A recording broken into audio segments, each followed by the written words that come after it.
Okay, so we're almost ready to dive into doing some code, and we'll begin that in the next lesson, lesson 7. But for this lesson, I can see I've already made a spelling mistake. That's something which you're going to have to be prepared to do, and I'll certainly have to be prepared to do that. So it's called preparing for BlueJ. So we're going to go through these points. If you look at lesson 4, you'll see I've made a list of 42 kind of essential guides to style in Java. I advise you to watch them because I'll be referring back to them very often during at least the first part of this Java lesson. We're going to be using this book. It's called Objects First with Java. It's by David Barnes and Michael Colling. I'm going to be going through pretty much close to the whole book in the space of these lessons. So this is a good place to start. So let's just talk through some introductory points, and then we'll get on to the meat and potatoes of the situation a bit later. So the first point is computers are different from other machines. It's because of software.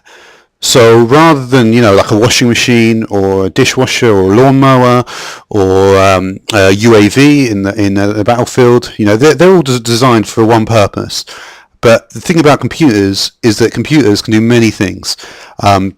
So and that's because the software that we put on computers is able to do a range of different things. We could have one for a game. We could have one for photo editing software, for video editing software, for 3D editing software. For screen production, all this sort of stuff we can do in a computer. We can also do security software. There's so many different ranges, and so much of a range, and you just need to know that there's a lot that can be done, and that's all because of the software that we put on the computers. But what is a software? Well, software is a set of instructions which computers can interpret and execute. So that is, that is a very, very generic kind of analysis of what software is. It's just simply a set of instructions which the computer can do, which can interpret, which means that you bring it into into the zeros and ones, and then it will execute the software, and then we can runtime, and then the user can interact with it. We write it, the user interacts with it. Okay, simple. And then the third one is a program which consists of a number of files. So when we write a program, it's often got a directory, it's got a structure, it's got a framework, and what that means is that we can refer to different things. We can do testing on it, we can do models of it, we can do all sorts of things which will allow the programmer to create a big body, a big body and head and arms and legs and everything to make this piece of software. And that says the programmer can get confused rather than trying a huge million-line script, and it lets them lets us kind of compartmentalize everything and put it into different places. Okay, so a computer can only handle ones and zeros. This is a key thing. A computer it's inside all these transistors. It's only got switches, and they go from 0 to 1, 0 to 1. Doesn't matter how many you've got. They just go from 0 to 1. That's all you need to know. They go from 0 to 1. Okay. Now, next one. Alright, machine code consists of an opcode, what to do. That's an operation code. Address and memory, what to do it to. So, for instance, if we have the opcode, and the opcode for add is 04, and we want to add the digits 12 and 13, we would write 041213, and that will delineate between the first two bytes and the last four there. And then that would add 12 and 30. Obviously, you need to go another layer down, into the actual binary, because those digits would not be written like that in the actual byte. So 1 byte equals 8 bits. Sorry, I meant to say bit in the earlier bit. So 1 byte is 8 bits. So if with the letter A, which is 65 in ASCII, we would write 01000001. So the reason why you do that is because if you look at all the bits there, you've got 8 bits there, right? In the right hand bit there, this is to do with big endian and little endian. We'll talk about that in the next lesson, even though I wasn't actually intending to, but we will anyway. So as you can see, the rightmost bit there is a 1. So if you imagine above these ones, we've got 1 written above the last one, then 2, then 4. Keep going left with me. 4, 8, 16, 32, 64. You see in the 64 spot we got number 1. So we do 64, which is number 1, plus the 1 is 65, and that's A, and then that's going to output A to the console. Okay. So then we write in the programming language. That's the source code. The source code, what we're writing is a source code. Then we're going to transform into executable using code using the compiler. So we're going to compile, so we're going to write it, and then we compile it and go whoop into, and then it turns into the bytecode, and we'll talk about that in next time as well, using the compiler. So then we run the executable, and then that's the object code. So the executable and the object code, same thing. Okay. Now, obviously we're doing Java today. It's going to be, well, not today, well, it may be today for you, it probably is today for you, because you're not going to just handle this, you're going to want to actually get stuck into BlueJ and into the environment and all this stuff.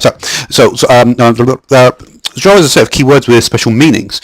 Okay, so there's a load of keywords, and all these keywords are they're gonna tell, they can tell the zeros and ones, they're gonna tell all the bytecode and all this stuff. They're gonna tell it, this is, we want something special going on. It's like not like an operation code, like an opcode. If you've done assembly language, you probably haven't, because you would know this shit by now.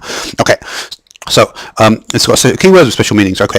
So it has rules on how our statements are constructed, known as syntax. So we need to make sure we got all our we got our curly braces, we've got our square brackets, we've got our semicolons. We need to make sure they're all in the right place. As you can see, if you go to lesson 4, you can see the stylistic guide for that. Yeah. Okay, ways of specifying data instructions and ways of specifying which instructions are to be executed at runtime. Okay, so we need to be able to specify things which will be known as variables, and we also need to be able to use like if and else and all this stuff to be able to work out which instructions we want to be executed at runtime, because it wouldn't be good if we executed an instruction we didn't want at runtime, because then it would be completely fucked up. Okay, good. So we have instructions that's what to do. We have data, what to do it to, and we have control, which what orders to do it in. Okay, and that's something that I've just covered in the last little bit I said. So each language has its own way of doing things, denoted by the programming paradigm. Now, the programming paradigm is let's just take a quick look at this. So you can see in computer science we've got many different programming paradigms. We've got agent-oriented, or automata-based, component-based, concatenative, concurrent computing, data-driven, declarative, functional logic, end-user programming, event-driven, expression-oriented, feature-oriented, function-level, generic, imperative, language-oriented, media programming, non-structured, non-deterministic, parallel computing, programming, large and small, semantic, structured, recursive, value level. Okay, but the thing that we have to notice about this is that lots of different programming languages support multi-paradigm structures. Okay, because as obviously as they started out, a lot of them were very singular paradigm, and they just had and that was their paradigm. But in Java, we got multi-paradigm. So if we look at Java, we can see it's multi-paradigm. As you can see, and it's object-oriented, structured, imperative, generic, and reflective. Okay, so they're the paradigms we're going to be looking at with Java. So all the rest of the paradigms nothing to do with Java. Don't need to worry about it. All right, so. And you can see that Java applications is a key thing. It typically can compile to bytecode, and the bytecode is a class file that can run on any JVM. That's the Java virtual machine. So that's something which almost all the computers have, and all embedded applications have, and and everything's got it. Even probably fridges have got it by now. And that's regardless of the actual architecture of the computer. This allows Java to be universal, to be compiled on many different machines. If we look at the main structure, we've got is object-oriented programming. And you can see that there's a range of different features we can do with that. So we've got data abstraction, encapsulation, messaging, modularity, polymorphism. We'll definitely be looking at that, and inheritance we'll be looking at sooner rather than later. Okay, good. It's also structured programming, and that's to increase the speed of the clarity, the quality, and the development time of the computer programming. It's also an imperative language, and it's to do with the program state. Okay, it's a state. So some of them don't deal with state. Imperative does. Okay. And some of the old school languages like Lisp, I don't believe still state. Okay, no.